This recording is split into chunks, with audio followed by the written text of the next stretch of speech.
ভ্যাটিকানে British রাজা Charles এবং রানী Camilla pope ফ্রান্সিসের সঙ্গে একান্তে সাক্ষাৎ করেছেন, যেখানে তিনি তাদের 20তম বিবাহ বার্ষিকীর শুভেচ্ছা জানিয়েছেন। বাকিংহাম প্যালেস জানিয়েছে, রাজা চার্লস এবং ক্যামিলা তাদের আতিথ্য দেওয়ার জন্য এবং ব্যক্তিগতভাবে তাদের পোপের সাথে শুভেচ্ছা বিনিময় করতে পেরে আনন্দিত। ইতালিতে তাদের রাষ্ট্রীয় সফরের তৃতীয় দিনে এবং বুধবার সন্ধ্যায় রোমে একটি রাষ্ট্রীয় ভোজন সভার আগে এই বৈঠকটি অনুষ্ঠিত হয়। জানা গেছে, বুধবার সকালে এই সাক্ষাতের বিষয়টি নিশ্চিত করা হয়েছে।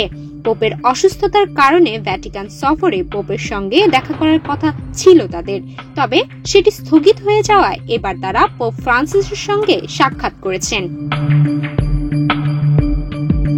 ব্রিটিশ রাজপরিবারের এক্স অ্যাকাউন্টে একটি ছবি পোস্ট করে বলা হয়েছে, রাজারানীর 20তম বিবাহ বার্ষিকী উপলক্ষে পোপের সদয় মন্তব্য তাদের গভীরভাবে স্পর্শ করেছে। ভ্যাটিকান থেকে এক বিবৃতিতে বলা হয়েছে, পোপ ফ্রান্সিস তাদের বিবাহের মাইলফলক উদযাপনের সময় দম্পতির সঙ্গে তার শুভকামনা ভাগ করে নিয়েছেন। রাজা এবং রানী ইতালিতে রাষ্ট্রীয় সফরে ভ্যাটিকানে একটি সরকারি যাত্রা অন্তর্ভুক্ত করার কথা ছিল, কিন্তু পোপ সম্প্রতি সময়ে 5 সপ্তাহ হাসপাতালে থাকার কারণে তা স্থগিত করা হয়।